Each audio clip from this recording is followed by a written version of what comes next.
Welcome to Section 4 of the Birth to 3 Program Orientation, Family Assessment, and Authentic Assessment Practices. At the conclusion of Section 4, you will understand strategies for conducting child and family assessment within the natural environment and be able to recognize the connection between the assessment of child's functioning within natural environments and the development of functional individualized family service plan outcomes.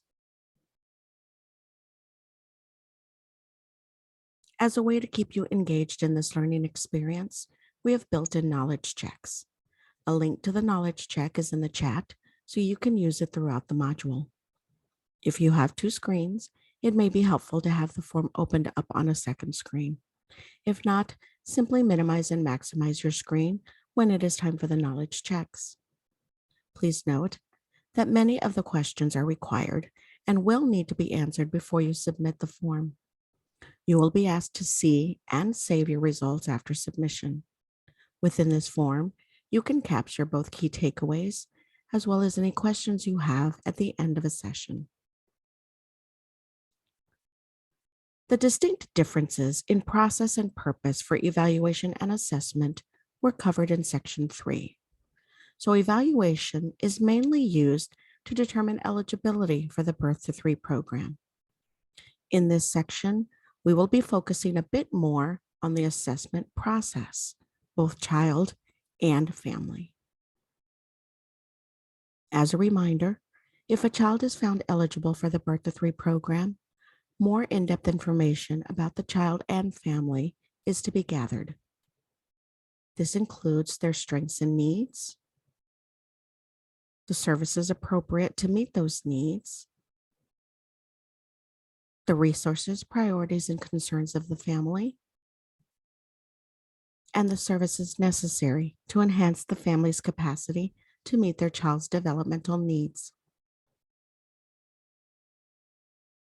This image represents the components of ecological thinking. When conducting child and family assessment, it is important to keep the big picture in mind. We think about a family or child's ecology when we think about contextualized work. To begin building the picture of a child and family, it is helpful and important to intentionally gather as much information you can about all of these factors that may be impacting the child's development and the family system. Beginning on the right, you will see immediate situation. Immediate situation reflects what the family's routines look like and what is happening within their lives at the current time. Often, an example, when a new baby joins the family, their routines are impacted a great deal. If you layer on the child having a disability and the addition of doctor's visits or any new complexities like feeding tubes, etc., the family's routines may be turned upside down. We might also consider the impact of the current pandemic, COVID, on families' immediate situations. Moving around the circle, you will see cultural ways. These are the unique ways that this family attends to the baby and operates due to their culture or beliefs in the example proposed. Often culture informs where the baby sleeps, how he is fed, or how much independence is promoted. On the left is history. History refers to relevant parts of the family's past that is impacting how they function today. To understand a bit more about the family's history, you may wish to ask if the family has other children, or if they have previous experience with developmental delays, health issues, or other issues. Physical environment has to do with elements of the family's living situation, their neighborhood, and their community that may be impacting the child's development and the family's life. It can be anything from safety, example lead poisoning, to having space for the baby to crawl, walk, or run. Is there a safe outdoor space? Moving to the inside of the diagram, you will see development biology. This considers the child's development and any biological factors such as medical conditions or diagnoses. How are these contributing to the family's overall situation and functioning? Often, this information is gathered beginning at intake and supported by medical and other records. You will also want to learn about the different interactive relationships that exist within the family and beyond, including the family supports and resources. All of these components continue to change over time. Now take a few minutes to consider your own life using the components in the ecological thinking diagram. You're welcome to pause at this moment. Consider, how does understanding your own ecology support you in using this with the families you work with? There are 4 distinct yet integrated purposes for doing child assessment. Assessment informs eligibility, the development of IFSP outcomes, Office of Special Education Programs, or OSEP, child outcomes ratings, as well as child progress and services to support the child and family. The same process can accomplish all 4 purposes. The Division for Early Childhood of the Council for Exceptional Children, or DEC, promotes policies and advances evidence-based practices that support families and enhance the optimal development of young children 0 to 8 years who have or are at risk for developmental delays and disabilities. DEC is an international membership organization for those who work with or on behalf of young children with disabilities and other special needs and their families. DEC has identified 7 recommended practices for authentic child assessment. Practitioners work with the family to identify families' preferences for assessment process. Practitioners work as a team with the family and other professionals to gather assessment information. Practitioners use assessment materials and strategies that are appropriate for the child's age and level of development and accommodate the child's sensory, physical, communication, cultural, linguistic, social, and emotional characteristics. Practitioners conduct assessments that include all areas of development and behavior to learn about the child's strengths, their needs, preferences, and interests. Practitioners conduct assessments in the child's dominant language and in additional languages if the child is learning more than one.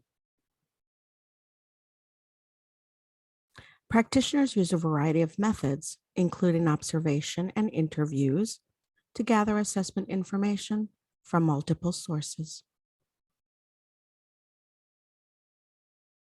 Practitioners obtain information about the child's skills in daily activities, routines, and environments such as the home, center, and community. And practitioners use clinical reasoning in addition to assessment results to identify the child's current level of functioning and to determine the child's eligibility and plan for instruction. Practitioners implement systematic, ongoing assessment to identify learning targets, plan activities, and monitor the child's progress to revise instruction as needed. Practitioners use assessment tools with sufficient sensitivity to detect child progress, especially for the child with significant supports needed. And practitioners report assessment results so that they are understandable and useful for families. These recommended practices are included as a handout that is available in the chat. Knowing the purposes and recommended practices around child evaluation and assessment helps with the selection of the tool. Are you evaluating to determine eligibility or assessing child's everyday functioning? For the purpose of evaluation, a norm reference tool is commonly used, but DHS 90 states that either a norm referenced or criterion reference tool can be used. For initial and ongoing assessment, a criterion referenced assessment tool is recommended. This type of tool shows the child's functional behavior compared to a child with typical development. It reflects the child's progress over time and informs practitioners and parents about next steps in development.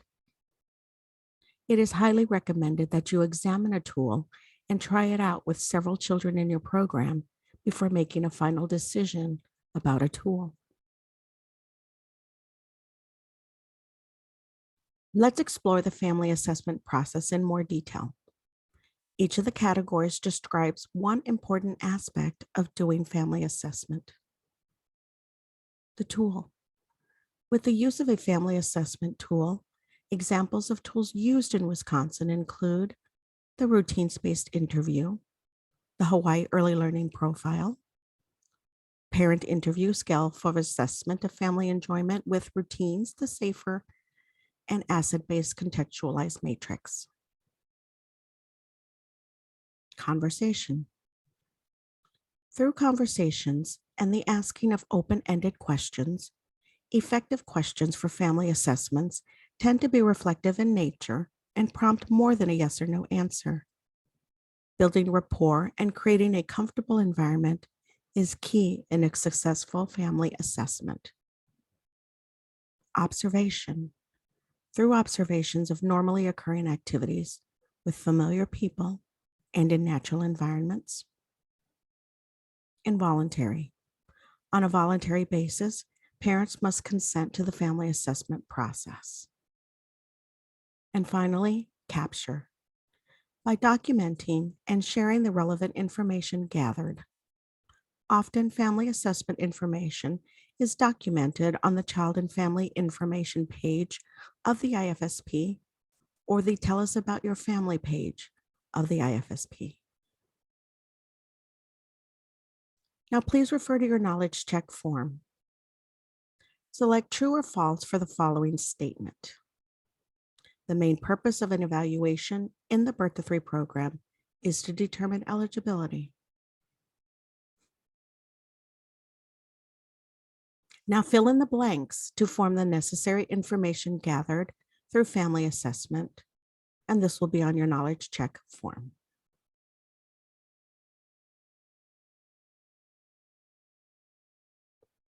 Finally, here is a list of questions to consider with your own Birth to 3 program. A link to these questions is available in the chat for your reference.